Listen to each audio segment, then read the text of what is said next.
Good evening, my son. I have had word you got into an argument with your lord father. Could that be true?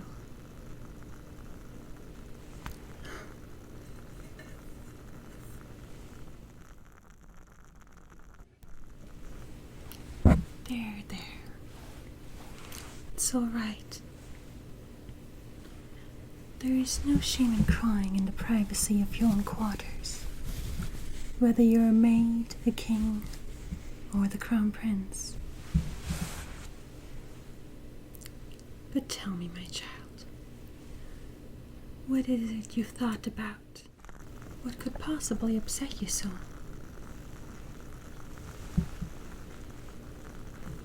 Take your time, my dear.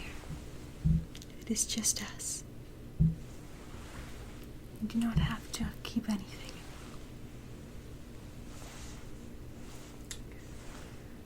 Well then, let's see if I might be able to guess what occupies your mind.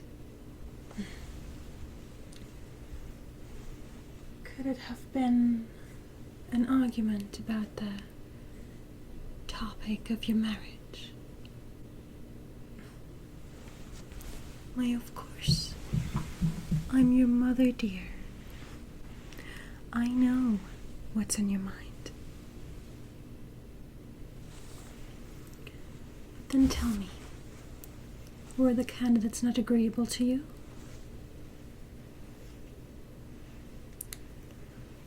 You do not care. That is an odd thing to say. Then why is it you do not care about the candidates? Were they not beautiful? Did you not see them carry out their wifely duties to your satisfaction?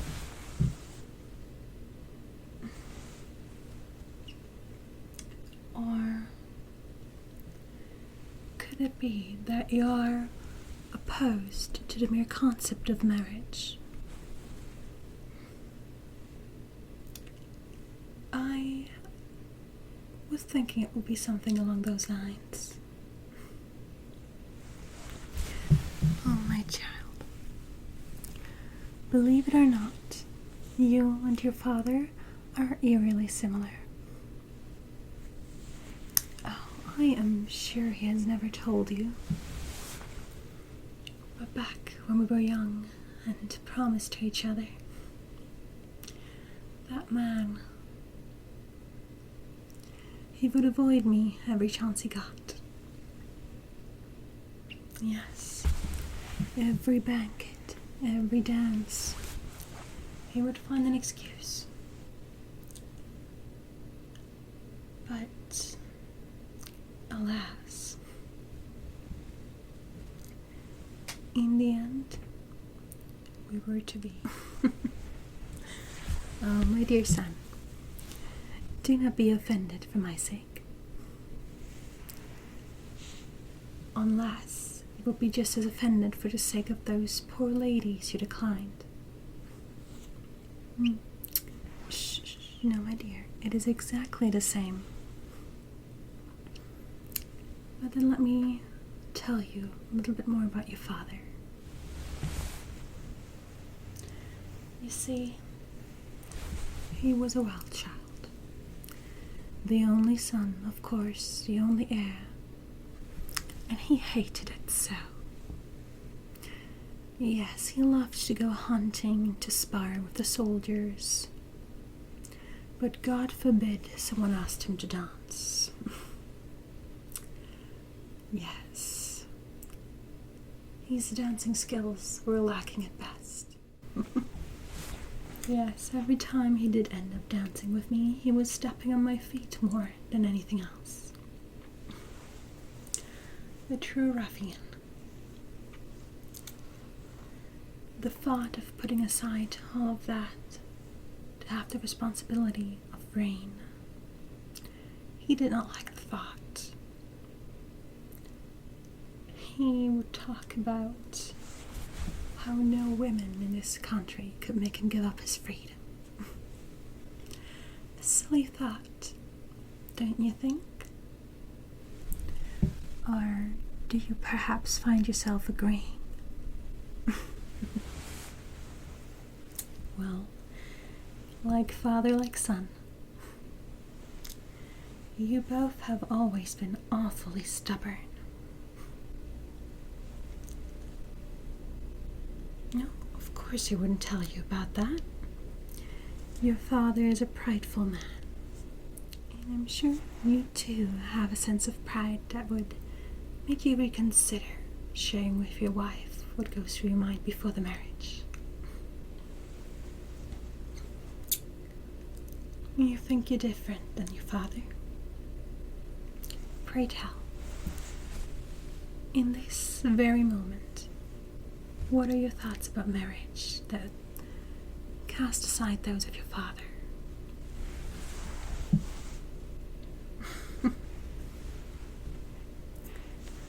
That is true. You are not an only child. However, once your sister marries a husband of her own, her children will carry your husband's name, while yours will carry ours. Our lineage continues with you, my dear.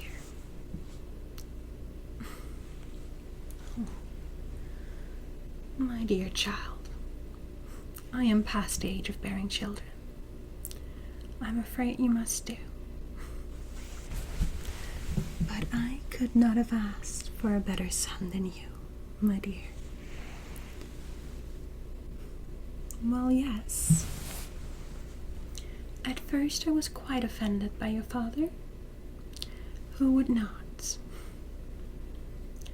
But I grew to like that side of him. This stubborn donkey of a man.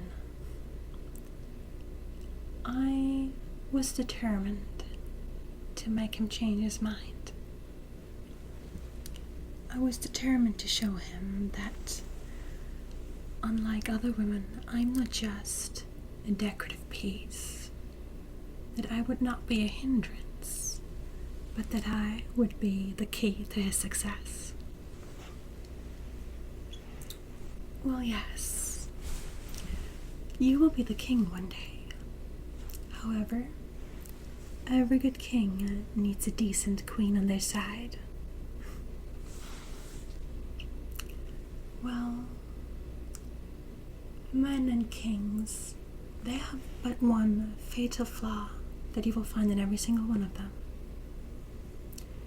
They are stubborn and prideful in their own right.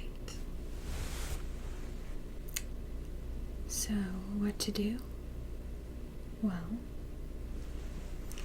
give them a queen, a woman with a sense of empathy, a sense of responsibility. Not to say that you will not develop those traits yourself, but having a queen will help you get there.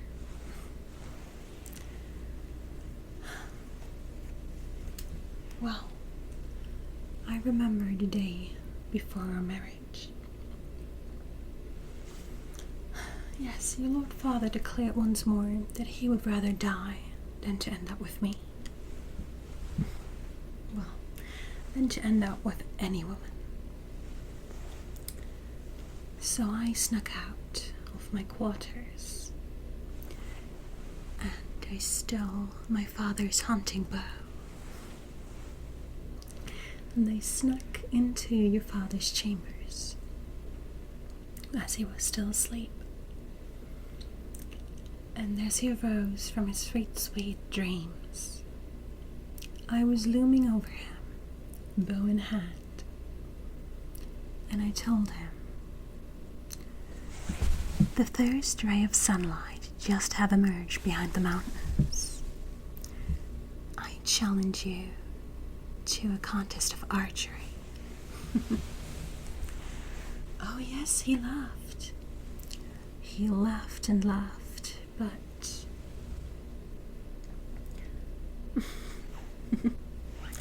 well, let's just say his laughing stopped once the basin next to his bed was shattered into pieces. Well, I happened to accompany my brothers often on their hunts, and had learned a thing or two about archery. And I just so happened to be in close enough range to take a clean shot at that poor bastard on his nightstand. Beginner's luck, he thought. Well, I told him, then why don't you put my luck to the test?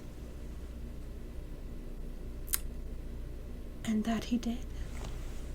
Both of us left his chambers and went down to the hunting grounds.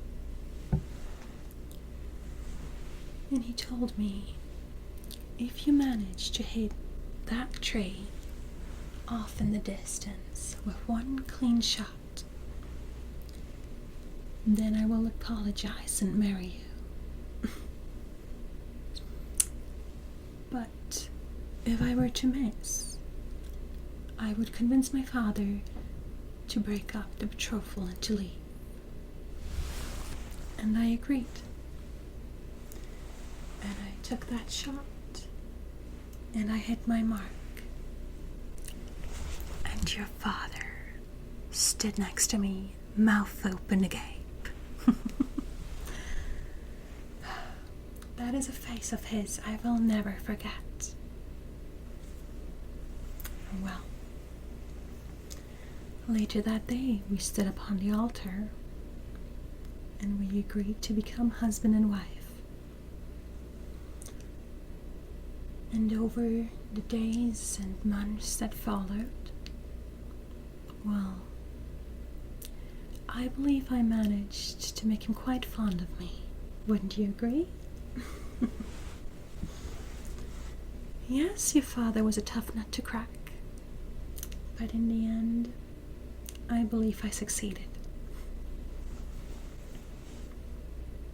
Wouldn't you agree that I was a decent queen? I'm glad you do, my boy. I guess I did raise you right.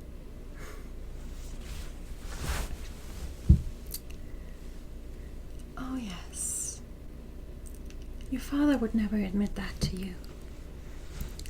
But he did to me. He does indeed see how stupid he was. I think what changed his mind was learning that he would not abandon his freedom for my sake. That in fact, he wouldn't abandon his freedom at all by becoming a husband and a king. It gave him responsibilities and duties he had to carry out first, but whatever time remained, he used as he pleased. Yes. He did take me out hunting with him once or twice, but eventually we agreed that he found much more joy in it than I ever could. So I stayed behind and tended to the gardens and my sweet, sweet children. Oh yes, you and your sister are the greatest blessing to ever come out of this marriage. Now tell me, do you not wish for the same? To make a woman a happy, loyal wife, and to have children that look up to you, that are well cared for, that will carry on your family name for you and make you proud. Of course, my dear, nothing fills my heart with more pride than seeing you and what fine man you're growing up to be.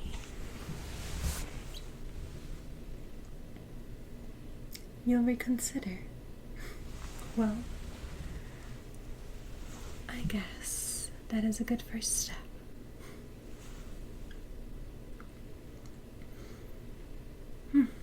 Well, if you want my opinion, I believe Lady Adelaide would suit you well. Yes, she is a well-behaved young lady, beautiful to the eye. However, I can see in her eyes that there is this glimmer, a sense of responsibility. Yes, not many her age already have this formed sense of what it means to lead, though I believe she has it in her. No doubt she would make for an impeccable queen. As for her wifely qualities, I believe you would have to be the judge of that. So you will meet her, and you are confident that that is what you want. My dear son, I care above all about your happiness. I may be a queen, and I may carry a duty and responsibility to this land, but above all, I am a mother who wants to see her children flourish and happy. Your happiness means everything to me. No, that is not true. Your father cares a great deal about you. Even more than his land and titles, he cares about your health and your sister's protection. Well, and that of my own. You see, as the firstborn son, it will be your responsibility to care for me and your sister should your father pass. God forbid that from happening soon, though we do have to be prepared. Should anything happen to your father, it will be up to you to make the decisions around here. It will be up to you to find a suitable husband for your sister, and to make sure I remain safe. And I have the utmost faith that you are ready to do those things when the time comes. But let's not talk about a grim future.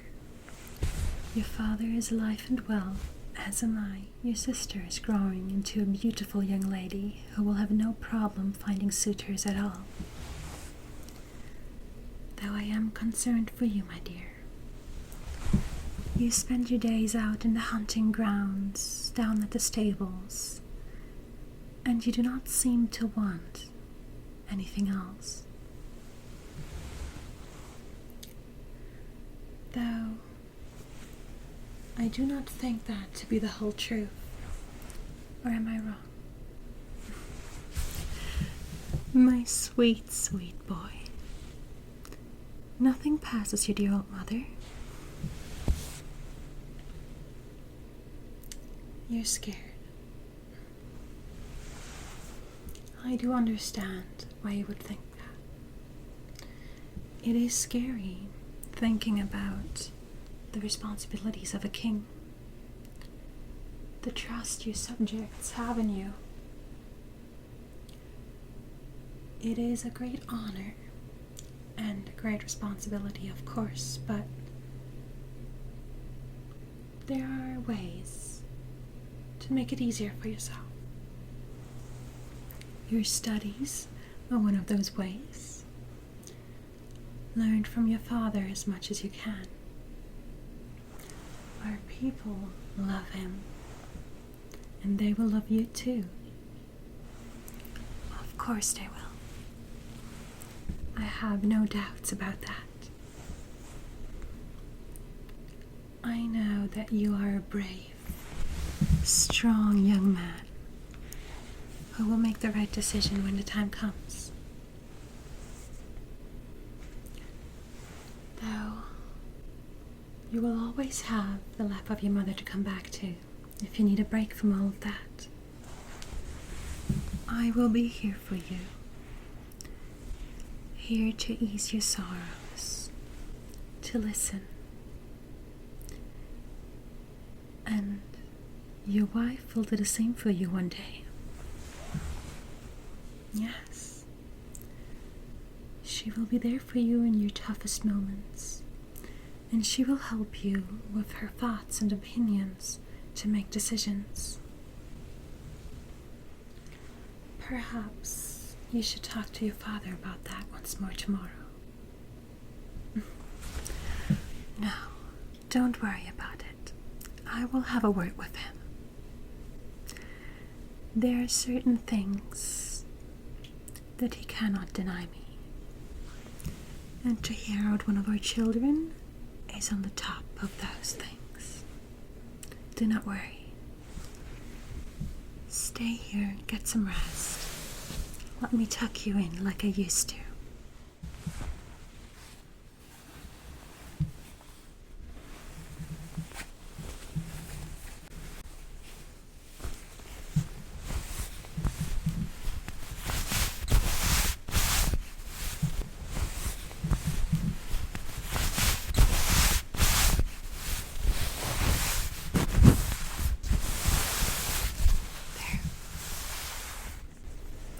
Nice and cozy.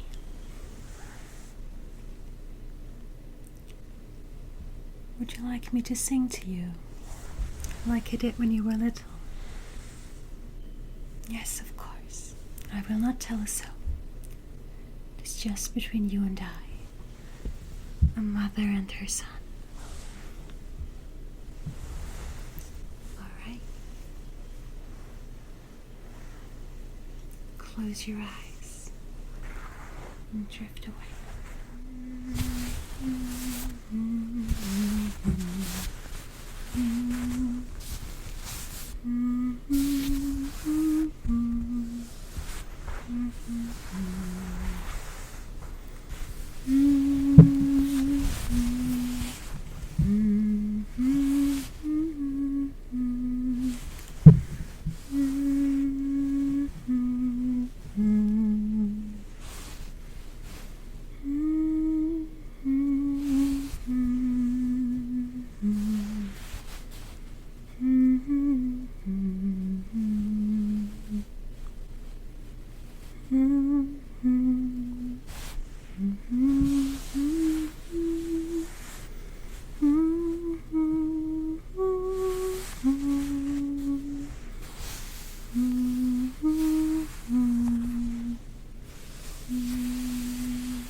Thank you to my channel member, Radio Pierce.